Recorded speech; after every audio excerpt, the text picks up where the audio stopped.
All right, let's give a clap over to the Lord for our Northern California family. Grabe naman yan. Thank you, Lord. Every year, they give us a new song that edifies and exalts the name and power of the Lord. So beautiful naman. Thank you, Lord. Nakaka-bless. I know. Na-bless ako talaga namang through Zoom. Ang dami talagang nangyayari sa Zoom, eh. Through Zoom lang ang ano nun, ang practice. Grabe. Paano kayo nagkasabay sa... Makikita ko talaga yung talent talaga ng ating mga members. Thank you, Lord. Talagang Ayan. ibang klase. So beautiful talaga. So thank you, Lord. Ayan, may dalawang bagong song na naman tayo. If only we have a songbook to add it in. Ay, baka naman. Bigay namin. Alright. Tama tayo. Thank you, Lord. Thank you, Lord, Sister Liz. Ay, hindi na si Sister Liz Bong. Mas sexy. Iba na si mas sexy na daw. Tapos mainhin. Akala ko masyadong nag-init ka doon sa sa performance. Nasunog bigla sa Sister. Medyo iba yung kulay natin, Sister Liz Bong. Alright, thank you, Lord. Kanina beauty queen. Ngayon, beauty and kasi. Thank you, Lord. Thank you, Lord. Ayan na. So now, nakaka-bless talaga. And that's the first performance pa lang of the night. Diba? Ayan. So, partner. Oh, so far, do you feel blessed sa mga blessings na natatanggap natin today? Blessed na blessed. Talaga ibang klase. Ang blessing na pinagkakalit sa akin ni Lord. Thank you, Lord. So speaking of blessings, baka naman may good news ka dyan. Gusto mong introduce ang blessing number 9. Blessing number 9. Thank you, Lord. The 9th blessing. We're celebrating for our 18th year as two important parts. Our pastors has chosen several brothers and sisters to revisit our manuals established in 2007 and work on compiling all versions of it and develop a new and improved church manual.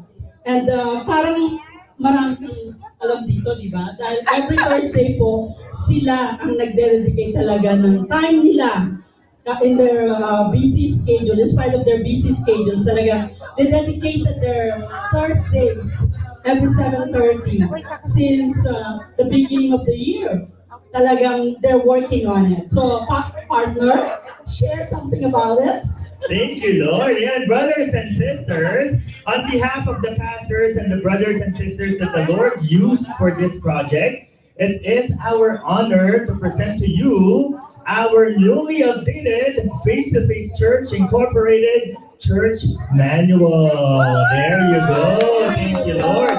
Our church manual is a legal document containing important information about the church. So if you want to learn more about the church, our church manual is a great resource for that. Tama ka, partner? Partner, tamang-tama ka dyan. Dahil nasa digital age na po tayo ngayon. Wow! All those hard copies are no longer available. Kaya wherever you go, you can access it through our QR code. Thank you, Lord. Ayan, bukas po magpapamigay kami ng mga QR code that you can take home and you can share. So bukas po meron po tayo. Ngayon, ayan po muna, pull up your cell phones and you can actually have a copy of our church manual by just scanning. By just scanning our QR code. So ano bang meron dito sa church manual, sis? Yeah, partner. Sis, partner. Our church manual has our church history, the mission, and vision of our church, our statement of faith, and our tenets of faith. Aside from learning about our church, we can use the manual as a resource in discipleship kasi nandiyan nga mga tenets of faith natin sa Salvation 101. Kasi sometimes we're scared to answer questions, right? So now we can just pull out our QR code and share it with our brothers and sisters. Diba? Ano yan? Discipleship made easy. Oh! Yun na nga ang main purpose nito. Kaya kung bakit na-revisit natin ang church manual. Because it will be used for discipleship or discipleship training, which our pastors also initiated this year. And I am blessed to be selected as one of the participants in the training. And one thing that I discovered is nakakagulat, meron po palang mga levels. May levels po ba pala ang membership natin? Hindi ko din po alam yun. Nung bago po ako magpapunta sa discipleship training na ito. So, ito po ang School of Leaders, the Ladder of Successful Leadership. So, all of us are in that ladder, brothers and sisters. But what it does is it gave us a way to track our progress and growth. Di ba? Katulad ng kanina, sinabi ng ating pastor, hindi naman forever baby tayo. Hindi naman forever naka-milk. Ay, ikaw lang forever baby. I'm forever baby. Very good. Kakais ka, sinira mo. Sinira mo yung hindi ka nag-grow. Pero, di ba po, sabi nga ng ating brother Romel, you should never stay at first grade forever. 18 years na tayo, tapos grade 1 ka pa rin. Hala naman. Ayan ako. Grow up naman. Kaya po, this is why we started the discipleship training. Hindi pwedeng first grade tayo forever. We must strive to go to the next level and deepen our learning, understanding, and most of all, our relationship with our Lord and Savior Jesus Christ. Amen. And I couldn't have said it any better. Speaking of babies forever, now our recent topics, nabanggit doon ang 1 Corinthians 3:1-2. I fed you with milk, not solid food, for you were not ready for it. And even now, you are not yet ready. We need to be ready to go up and leave the infant stage. Hindi na tayo bago sa gawain ni Lord, kaya dapat may paglago. We need solid food. Sabi nga sa Hebrews 5:13-14, for everyone who lives on milk is unskilled in the word of righteousness, since he is a child. But solid food is for the mature, for those who have their powers of discernment trained by constant practice to distinguish good from evil. So 18 years old na po tayo, adulting na dapat tayo. Wala nang tamburista. Para naman may panahon yun. Hindi sabi ko ni Lord yun. Alright, so thank you, Lord. Ayan na nga po, talaga namang napakamaalam ng ating sisters sa Word of God. Talagang hindi parang halatang binasa. Ayan, and yun na nga, last April, during our church camp, brothers and sisters, we kind of planted the seed and we started talking about the tenets of faith of our church. Regardless of the length of your service to our Lord, when we started the program as part of the first batch, we went back to the beginning, just like how we would introduce the free gift of salvation to someone who just started attending church. So kami po sa discipleship, bumalik po talaga kami sa simula. Like it's our first day. Like it's us entering church, face-to-face church for the very first time. We went through Salvation 101. We accepted Jesus Christ as our Savior. And after receiving Christ, we then proceeded to getting to know our church kung saan the Lord is planting us as new believers. We learned about the church, its mission and vision, history, and most of all, the tenets of faith of our church. Once you know our church's tenets of faith, you are pretty much ready to share the good news and disciple other people. And yun nga mismo ang ginawa ng ating first batch of volunteers. Since they already know the foundation of our church, the tenets of faith, the task and responsibility now of sharing the good news are in their hands. This group started doing a small group before fellowship to share the gift of salvation, followed by the tenets of faith to everyone who signed up for the small discussion. This is a training program we are following. We will continuously pass down this foundational information so you may also feel equipped and start talking about Christ. Di po ba magandang balita yun, brothers and sisters? Ayan. So thank you, Lord. And another good news. Ayan po, another blessing, brothers and sisters. Since we started after our church camp, we have now completed 2 small groups on Salvation 101 up to Tenets of Faith. Ayan po, except pa po ito sa batch 1, so technically 3. And now, batch 3 is already ongoing. So ano ba? Sign up na! I know! Sign up na! Adulting na tayo, di ba? Level up na! Yes! And tonight we are so blessed because we will hear some testimonies about their experience and learning. when they started with FTFCI School of Leaders program and completed all foundational discussion, including tenets of faith. Brothers and sisters, let's all watch this. Roll VTR. Hello, good morning everyone.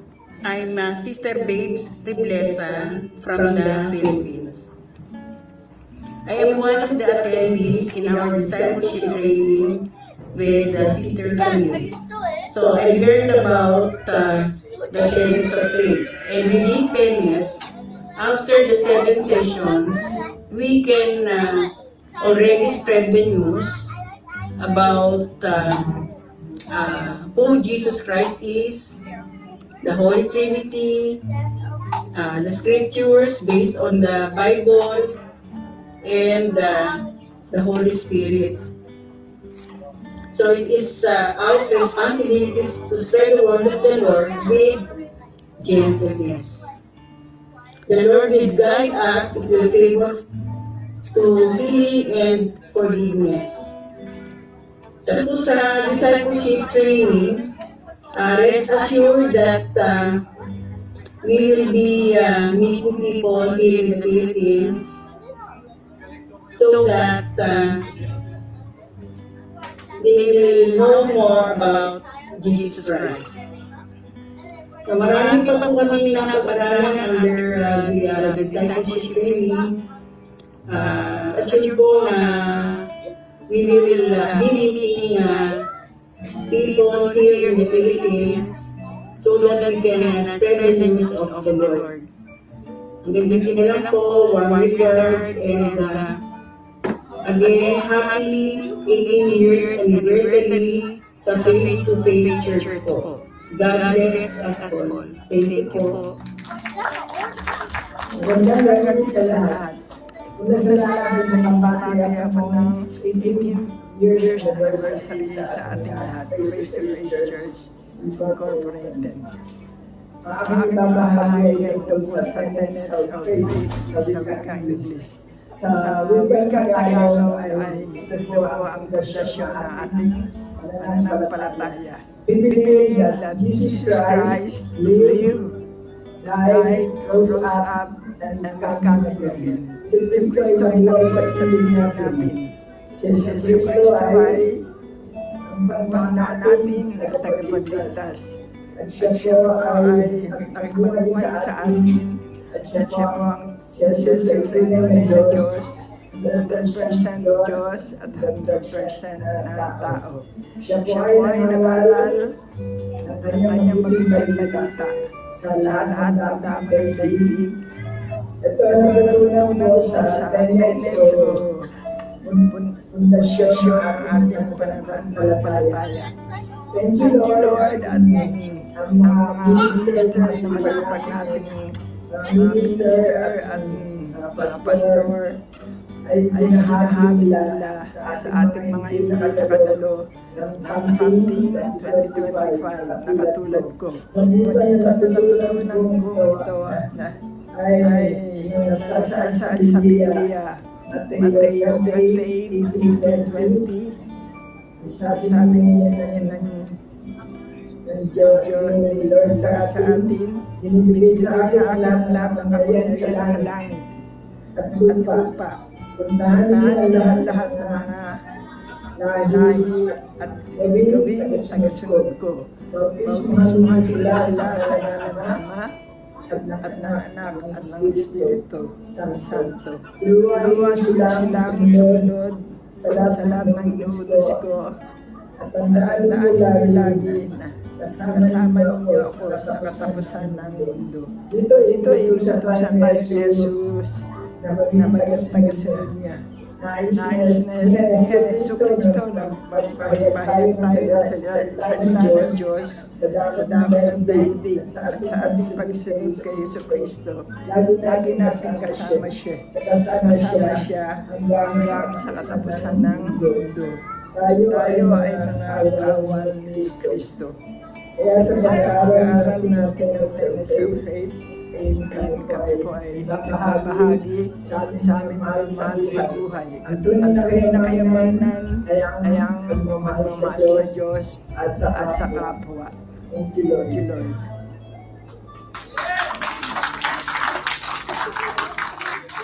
All right, thank you, Lord. That was Sister Babes from the Philippines.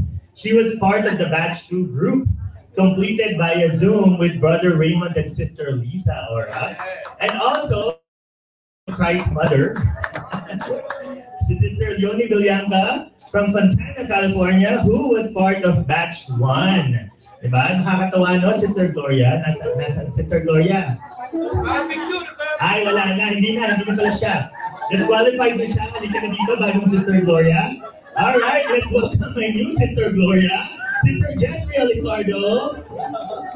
Thank you, Lord. Ayan. Say hello to everyone, Sister Jezreel. Hello, everyone.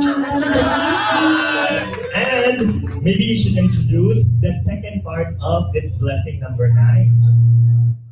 Hello, church. Happy anniversary. Happy anniversary. The second part of our blessing related to our church manual is the beginning of the discipleship training. And we actually have a couple of people that are part of the core team that were selected and started working on our manual. This group of people are currently undergoing small group discussions talking about discipleship essentials, and eventually they will start working on drafting a similar discipleship training resource for our church. Ayan. So, lipat naman sa kabila. Ayan, thank you, Lord. So, yan na nga po. Meron po tayong mga selected brothers and sisters that are working on our own discipleship training materials. So, eventually po, brothers and sisters, we will also come up with our own material. Kaya, hindi na tayo lalong matatakot niyan, di ba? We're so ready to reach out and start spreading the good news. Kasi po, meron na tayong outlined material that we can use to provide, to share the free gift of salvation, to share all about our church, and eventually disciple that person into growing in with Christ and becoming more than a conqueror. So thank you, Lord. Ayan po. Ito na nga, tawagin na natin yung mga brothers and sisters who will be performing next. And to complete our blessing number 9 for tonight, let's hear a quick testimony from Brother Romel Balandro from SoCal, Sister Micaeline Gabriel from NorCal, and Pastor Owen Lavilla, who is leading this project. They will be joined by other discipleship training participants, including Pastor Alec Dueñas, Sister Dolly Dueñas, Brother Joshua Villanca, Sister Cecil Tamundong, soon to be Cecil Rivera, Camille Reyes, and Sister Eleanor Sanchez. Let's give a clap offering to the Lord for our brothers and sisters. Ayan po, tayo na po dito. Look.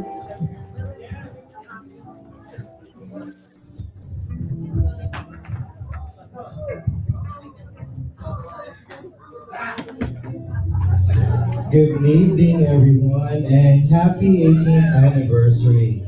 So, ako po si Romel, Brother Romel po, and I would like to praise and thank God that I was chosen as one of the participants of the discipleship training, because before, as we are growing church, we have growing pains, and not really, we don't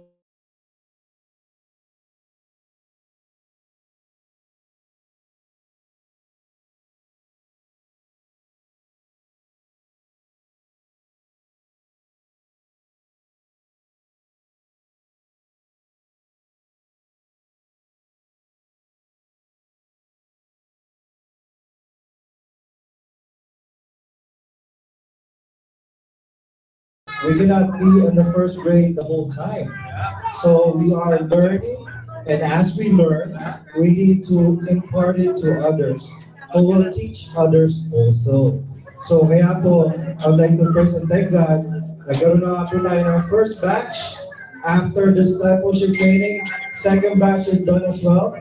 I was the unfortunate third batch. Kasi po ang ano ko ngayon, sila mami at si daddy, ang daming question. Bakit daw po may atheist? Bakit ano? Sabihin ko, bibigyan po natin yan sa mga pastor. But me, myself, is learning and learning all the things that, we take for granted. Prayer, quiet time, worship. So all those things we get to learn in the discipleship training. So thank you, Lord, for the provision of knowledge and wisdom that our pastors are imparting to us that they gain from the Lord as well. Thank you, Lord. Check. Praise God. I'm Sister Michaeline. Hello, everyone. This is my second year po sa discipleship training. So, pumasa po ba ako last year? Babalik ko na. But it is such a blessing. I'm truly honored to be part of this group. We really work hard for it. And we are so excited kasi made accessible na po ang discipleship manual natin. Pwede po kayong mag-advance study bago kayo umupo, di ba? But to share a little bit of my experience, I learned to love my church deeper when I went through the discipleship training. Nagkaroon po ako ng puso para sa simbahan ko. Hindi lang pala ako taga-upo. May plano pala ang Diyos. There is a vision that God is giving to every one of us right now, diba? And our prayer with this group that we will not leave this place like we are the same who we are when we went here, diba? Our prayers is that we will never be the same again. Diba? Gusto mo natin ang promotion sa trabaho natin, sa buhay natin, diba? Do you want a promotion from the Lord? Diba? A deeper level of faith, a heart that desires to save people, diba? To begin to let them start up a new life. And to leave a little verse right here from Matthew 20:25 to 26, it says, Jesus called them together and said, "You know that the rulers of the Gentiles lord it over them, and their high officials exercise authority over them. Not so with you. Instead, whoever wants to become great among you must be your servant, and whoever wants to be first must be your slave, just as the Son of Man, Jesus Christ, did not come to be served, but to serve, and to give his life as a ransom for many." This is a question for us. If you love the Lord, you're willing to give your life to him. Because when we talk about discipleship, when discipleship comes in the church, meaning to say, mahal ka ng pastor mo. Meaning to say, nilalakad ka ng Diyos into a maturity of faith. And when discipleship comes in, real Christians or followers of God will be separated from those who are not. Your heart will be exposed. Lastly, when discipleship, we are saved to serve, but we must go through the process in order to do so. From being dependent on others, we should become independent. Ano pong meaning nun? Meaning to say, natatayuan mo yung gospel na pinapaniwalaan mo. That's what the discipleship is like. Sister Gloria said earlier, yung equip ka, di ba? You're equipped, di ba? How are we gonna be conquerors if we couldn't even conquer our own, our own limitations, diba? This is a night that we are called to surrender our lives, to desire to do for people, and to have vision to seek and save the lost. Kasi yun po yung main calling kung bakit tayo niligtas ni Lord. Glory be to God. Amen. Amen. So, just an overview. Last year, pastors have commissioned a group of elders whose purpose is to provide the church a standard of practice. So a manual will serve as guidelines to provide the church a standard for teachers, for elders, for workers, for pastors, for ministry, to serve the church biblically. For God has a plan for his church. For the work of God is accomplished in accordance to the word of God, by the power of the Spirit of God, through the people of God, all for the glory of God. So this is at the core of our manual, and that the goal is that we will be able to track what God has planned and purposed for our church, whether here or abroad, we will be one. In Ephesians 4:11-15, says, and Christ gave some to be apostles, prophets, evangelists, pastors, and teachers for the equipping of the saints, for the work of ministry, for the edifying of the body. So from our 90-year-old all the way to infants, the children's ministry, we will have one standard of practice. Not just looking towards from DD all the way to our 90 years old, we will be one in faith. Isa yung pananampalataya natin, isa ang pagkakaunawa natin, that is the goal of the manual, till we all come in unity in faith, to the knowledge of the Son of God, to mature, perfect, blameless man, to the measure and our goal, Christ likeness. So, of the fullness of stature of the Lord Jesus Christ. So no longer to be children, tossed to and fro, and easily carried about with every wind of doctrine by the trickery of men. So, but speaking the truth in love, so that we may grow up in all things into Christ. Yan po ang goal. Yun po ang goal ng manual as to why we are, that we have proposed it in order for us to grow up in the likeness of Jesus. So we encourage everyone to pray. We encourage everyone to be humble. We encourage everyone to make allowance for mistakes, to be kind, to be gentle, to be strong, to be courageous.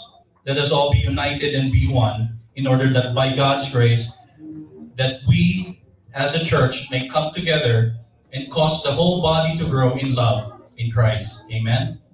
So we are now right on point on our sixth tenet, what we believe that the church is the body of Christ, composed of believers in our Lord and Savior, Jesus Christ. This is what we are doing here tonight, that the body of Christ is edifying, building, and encouraging one another tonight. Amen? Amen. Amen. Thank you, Lord. And now, as part of our love offering to the Lord, kami po ay aawit para sa ating Panginoon. So, at very intim ang aming kanta, binanggit na ito ni Pastor Owen kanina, ang awit ng sugo. Dahil saan man, kailanman, anuman ang okasyon, pupurihin namin si Kristo, Jesus. Thank you, Lord. So, samahan po kami sa aming pagkanta.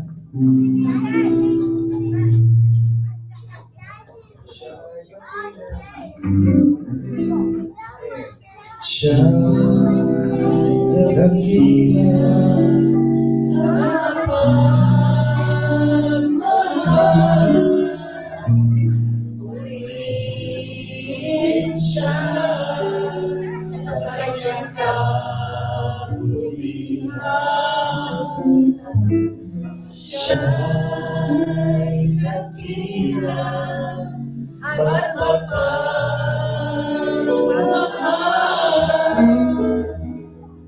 purihin ang Panginoon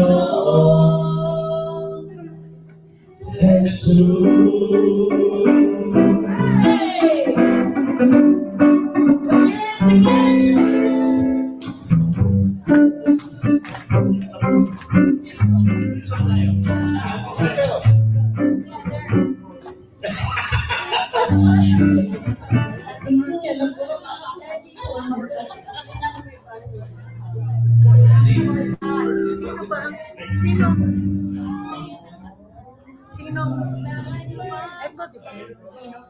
Kaya po natin ito.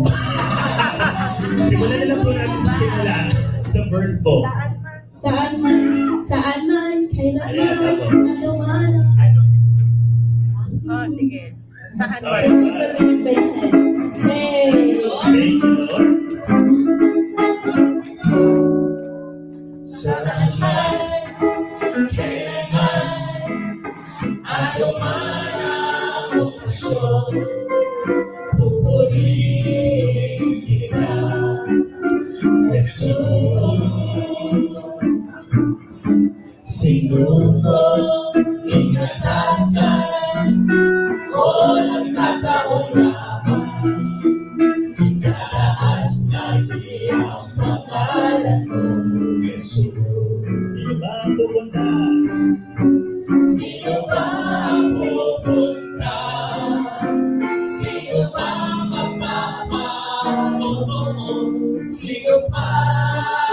kundi tayo. Mga hiniran ng Panginoon, sinuro at pinadala sa mga naliligaw ng landas. Mayaman o mahirap, ang taong kahanan, pupurihin kita, Jesus. Nagtulungan o namumutya, mga galaw pang-alat, ikataas lagi ang pangalan mo, Jesus. Sino ba ang pupunta? Sino ba magpapatotoo? Sino ba kundi tayo? Mga hiniran ng Panginoon, sinuro at pinadala sa mga naliligaw ng landas. Sino ba ang pupunta? Sino ba magpapatotoo? Sino ba kundi tayo?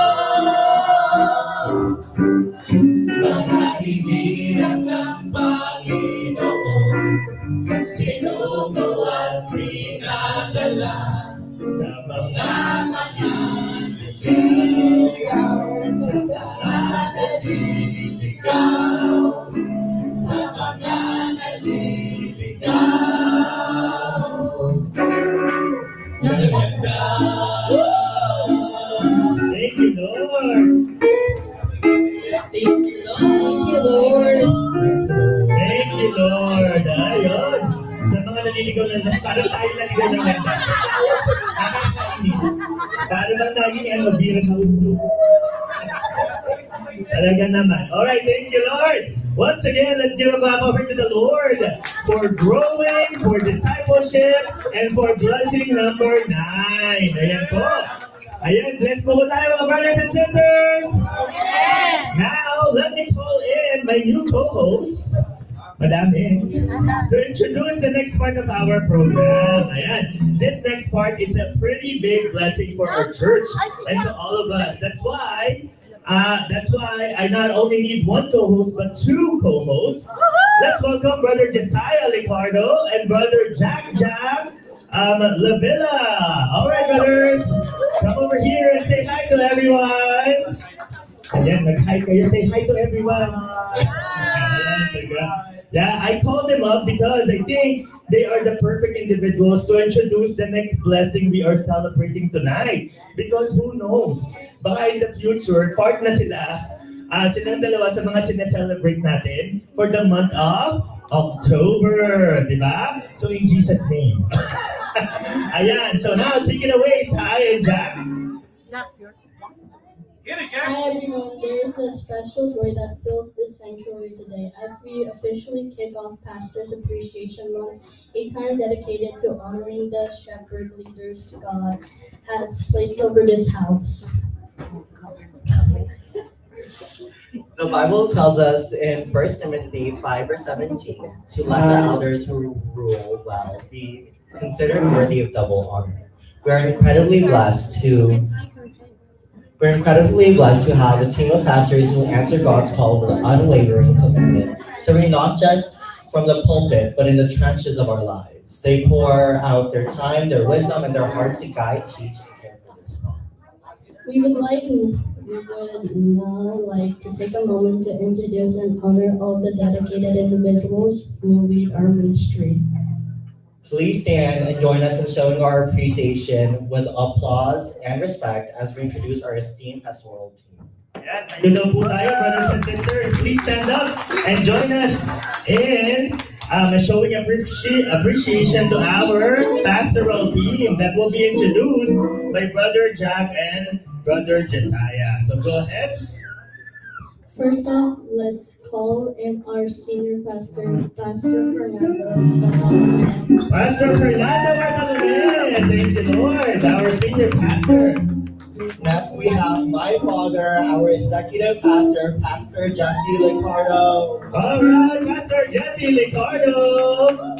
Next, we have the managing pastor of Face to Face Church Navales, Philippines, Pastor Lolit Licardo. Pastora Lolit Licardo. Let's also call the managing pastor of Face to Face Church, Northern California, Pastor Alex Dueñas. Pastor Alex Dueñas. We also have the assistant managing pastor from Northern California, Pastor Owen Labilia. All right, Pastor Owen Labilia. Pinasosyal mo na nga eh. Last, but certainly not the least, our music pastor, Pastor Lito Mora. Thank you, Lord. And we will also would like to extend our greeting to Pastor Feli Hernandez, who's currently recovering from her eye surgery, which is why she missed today's event. And of course, Pastor Melly Javier. We miss you, Pastor Melly. Messiah. Please join us in extending a heartfelt thank you to this incredible team for their obedience in Christ and their tireless service to us. All right. In 3, brothers and sisters, let's all say thank you, pastors. In 3, then a loud cheer afterwards, okay? In 3, 2, 1. Thank you, pastors. Thank you, Lord.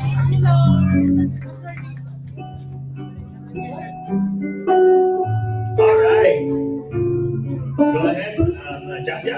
And right now, just like the bonded party, our pastors will serenade and offer a song to the Lord, which we will also get to enjoy. Let's give it up to our Face to Face Church team and pastoral team. All right, thank you, Lord. Let's give it up to our pastors. So this time they're gonna serenade us instead of us singing for them. They will offer a song to the Lord first and foremost, and for all of us to enjoy. So thank you, Lord. Let's give it up to our pastors.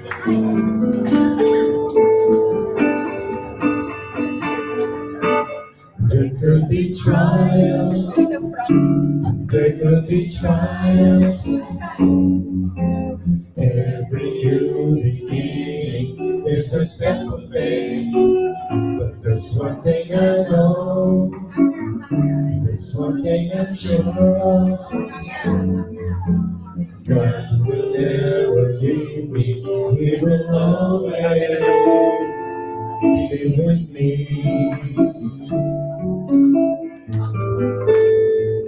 God's love never ends, His promise is true. I will walk in faith, ever trusting You. There's peace in my heart, 'cause I know I'm with You. And I thank You, Lord, when You told me I will be with You.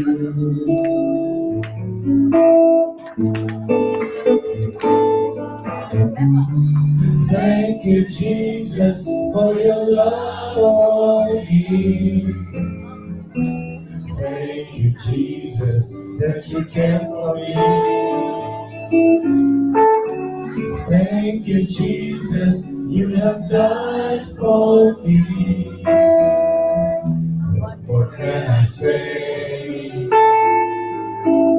I thank You, Lord.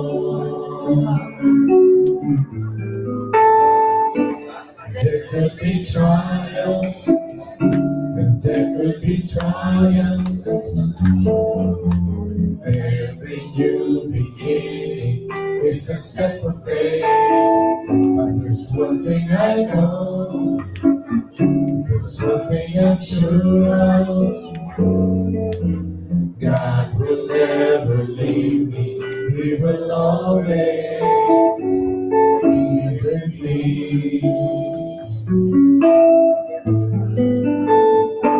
His love never ends, His promise is true.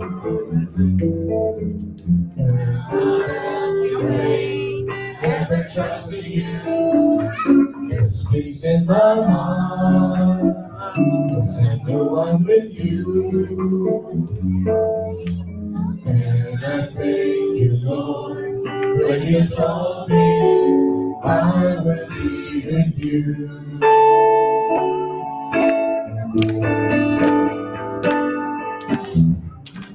Thank you, Jesus, for your love for me. Thank you, Jesus, that you care for me. Thank you, Jesus, you have done for me. What more can I say? I thank you, Lord.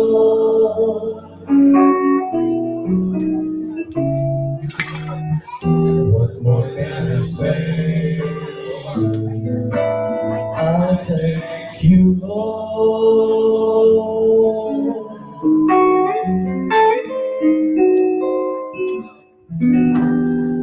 What more can I say? I thank you, Lord.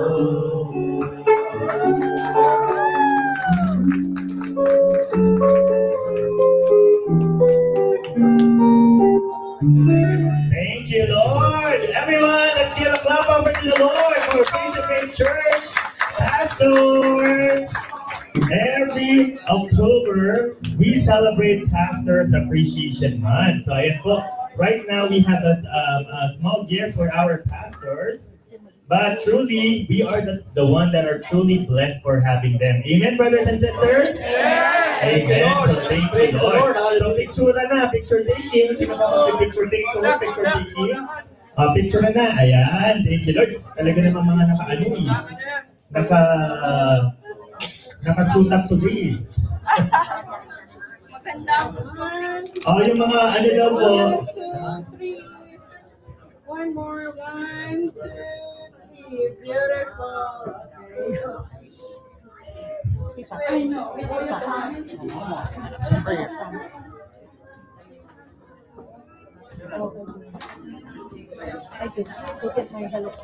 Thank you, Lord. Once again, let's give it up for our Face-to-Face Church pastoral team. Ayan.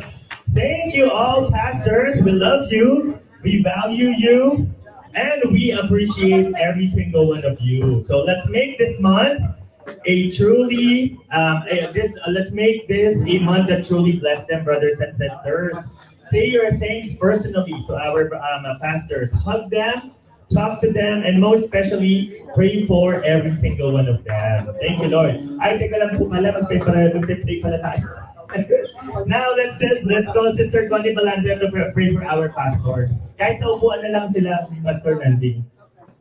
Ayan po. Tawagin ko lang po si Sister Connie Balandra to pray for our pastors.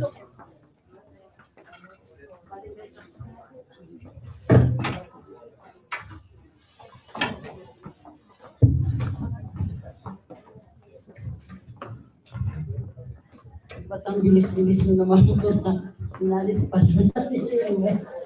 Lord, please pray for brothers and sisters. This is my request from all of you here. Put it into your heart that we'll request the Lord for upcoming new pastor. Of course, I've seen 9 of them earlier, but the Lord said, and especially Paul said, He is not allowing a woman to preach, isn't it? Except for Ninang Lolet, because wala na si Ninong. So you're allowed. So anyway, let's pray. Thank you, Lord. Let's extend our hands and put it into your heart that our prayers will be answered. This is serious, brothers and sisters. Because 18 years na tayo, we're not playing church this time. Thank you, Lord. Let's extend our hands, Father God. You see us, O Lord. You know what we're doing, Father.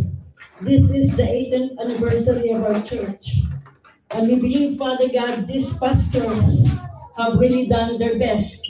For the whole year, they have given us teachings to make us become mature in our walk with you. They have fulfilled their duties. They have been sincere, leading a Holy Spirit-led life, always caring, taking care of the members. We're lifting them up to you right now, especially Pastor Nanding, whom I have known for many years, more than 18 years. I am lifting up to you with our members here for the whole church. Look down and hear our prayers. We would like to request you a new additional men pastor. 7. The harvest is plentiful, but there are few pastors who will harvest your harvest of souls. I'm lifting up to you right now as you have commissioned me, Father, to pray. I ask that you will add more pastors to our church, especially now. Some of them have ailments, and we have branch in the Philippines to take care of as well also. So we need your help, Father God. I know you see it and you know our hearts. You know what we need.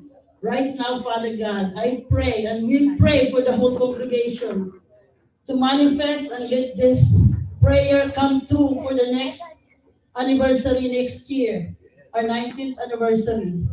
We would like to ask you, Father God, as our remainder here, most they're studying to become pastors, but have not heard anyone volunteering to be anointed today. As we need men pastors. I thought there's gonna be an anointing or commissioning or praying over for an added pastor for our pastors that we already have, since there are so many members already that we needed.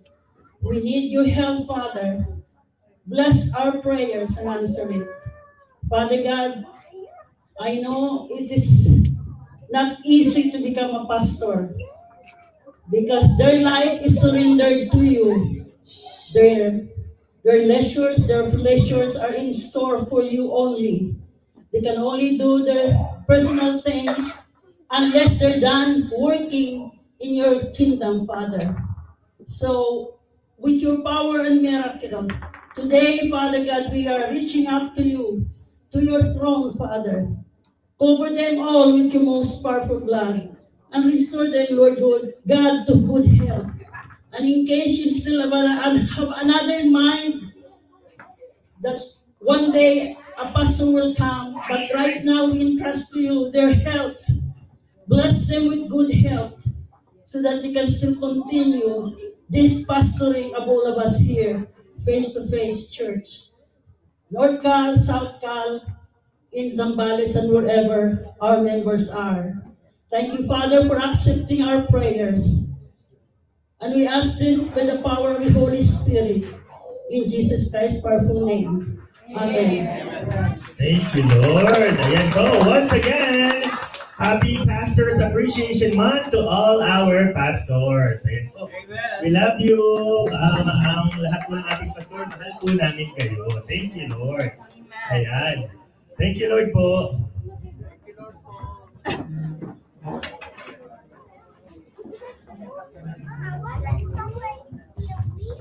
Thank you, Lord. Ayan po.